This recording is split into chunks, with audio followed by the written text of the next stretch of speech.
je suis vraiment ravie d'être avec vous aujourd'hui, c'est une première pour moi. Alors, aborder la préparation mentale appliquée à la performance des négociateurs en 20 minutes, c'est juste un challenge impossible. Alors, j'ai pris le parti de vous exposer 3 points clés autour de la préparation mentale. Mon humble ambition, c'est surtout de vous faire découvrir cette discipline, parce qu'on parle véritablement de discipline quant à la préparation mentale, et surtout de vous donner envie, évidemment, d'en savoir plus.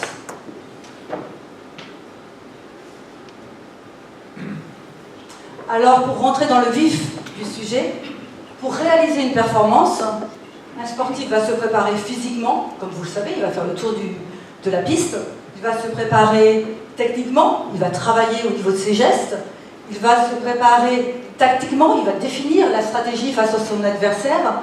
Mais qu'est-ce qui va faire la différence entre un athlète et un champion?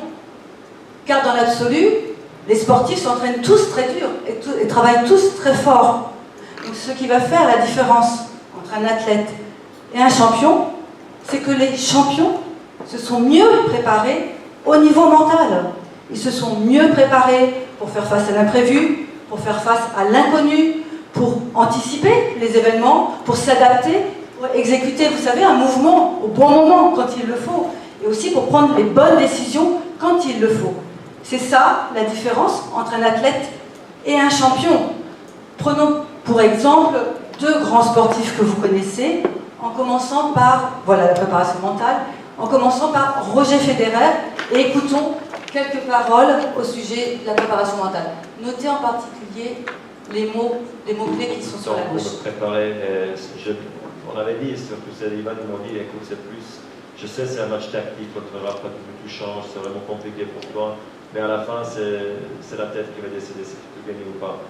Si la tête te permet de jouer ton jeu, jouer vers l'avant, y croire, même dans les moments où tu vas te prendre des coups droits longue ligne, des revers passing, c'est normal quand ça va pas. C'est comme quand tu joues contre un grand serveur, il va te mettre des aces.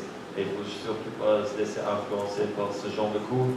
Et j'ai vraiment réussi à laisser tomber tout ça.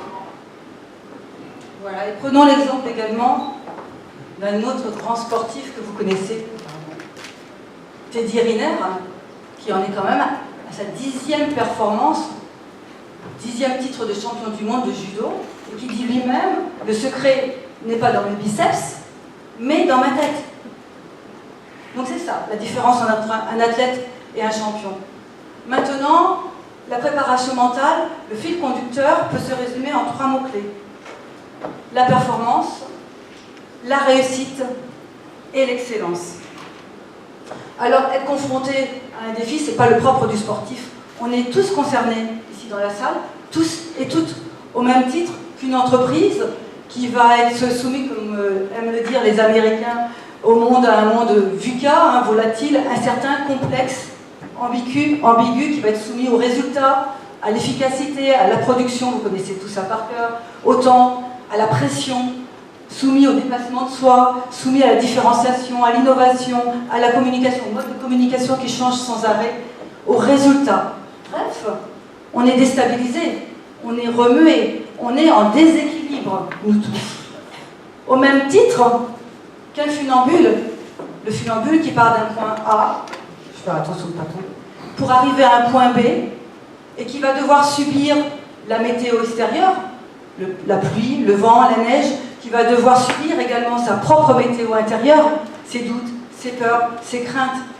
Et pour continuer à avancer, vous savez, sans chavirer à droite, sans chavirer à gauche, et surtout sans tomber, ce qu'on appelle le burn-out, pour continuer à avancer, il va devoir se préparer à atteindre un haut niveau d'équilibre. Et pour atteindre ce haut niveau d'équilibre, c'est le mental qui va faire la différence. C'est le mental qui va nous permettre de faire face aux obstacles, d'aller plus loin, de se dépasser et de durer dans le temps. C'est ça, la préparation mentale.